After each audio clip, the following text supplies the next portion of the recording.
করে আল্লাহকে। দুনিয়ার কোন চোখ রাঙ্গানি কি ইমানদার ভয় পায় না।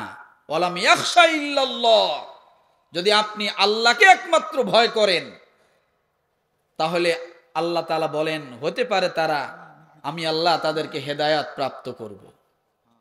আর হেদায়াত প্রাপ্ত যে হবে অবশ্যই সে ব্যক্তি জান্নাতের অধিকারী হয়ে যাবে।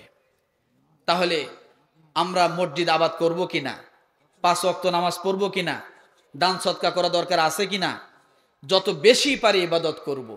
এই জন্য জিকিরের মাধ্যমে সবসময় জিকিরের হালতে থাকার চেষ্টা করব। পারবো ইনশাল্লাহ।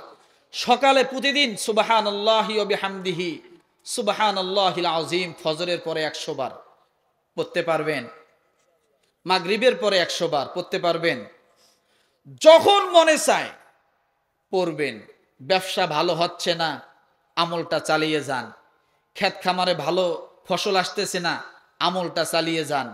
এরপরে মনে শান্তি আসতেছে না, জিকির করতে থাকেন। আল্লাহ তাআলা বলেন আলা বিযিকরিল্লাহি তাতমাইন্নুল কুলুব, আমি আল্লাহ তাআলা জিকিরের মাধ্যমে মানুষের অন্তরে প্রশান্তি লাভ করে দেই। তাহলে একমাত্র জিকিরের মাধ্যমে কি কলবে শান্তি আসে, কথা ঠিক না? যদি আপনি শান্তি চান তাহলে আমরা সব সময় জিকিরের হালতে থাকব। কোনো মানুষ যদি একবার বলে সুবহানাল্লাহ, 20,000 কোটি টাকা দান করলে যে সওয়াব হবে তার থেকে উত্তম সব আল্লাহ তার আমল নামায় দেয়। কেমনে দেয়? রসুল বলেন ওই ব্যক্তির যদি সাগরের ফেনা পরিমাণ গোনাও থাকে, সুবহানাল্লাহ বলার দ্বারা আল্লাহ তাআলা মাফ করে দেয়। আসমান জমিনের ফাঁকা জায়গাগুলো আল্লাহ তাআলা এই সুবহানাল্লাহ বলার দ্বারা সওয়াবে ভরপুর করে দেয়। তাহলে এই ছোট ছোট জিকিরগুলো করতে কি উজু গোসল করা লাগে? আমরা সব সময় জিকিরের হালতে থাকব। আপনি জাকিরিন হন, আপনি জিকিরকারী হন, কবরের মাটি আপনাকে স্পর্শ করবে না। কবরের মাটি আপনাকে স্পর্শ করবে না। আল্লাহর আদেশ, যারা জিকির করবে, যার অন্তরে জিকির থাকবে, কবরের মাটি কখনো তার সাথে বেয়াদবি করবে না। এরকম অনেক কবর দেখা যায় 40 বছর পরে, 50 বছর পরে, 30 বছর পরে যেমন লাশ মাটি দিয়েছে ওই রকমই আছে। দেখেন নাই? নাম শুনছেন না? ঘুঘু মুন্সি, বসির উদ্দিন মুন্সি।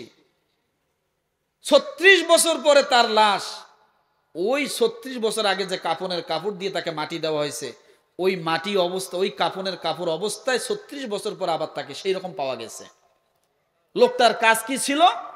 স্বাস্থ্যের দিক থেকে একবারে ক্ষীণ, অর্থের দিক থেকে সবচাইতে গরিব, কিন্তু লোকটার একটা কাজ ছিল, টুকটুক করে হাঁটতো, বাজারে যাইতো, বলতো বাবা 2 টাকার আলু দেন তো, সুবহানাল্লাহ সুবহানাল্লাহ সুবহানাল্লাহ সুবহানাল্লাহ।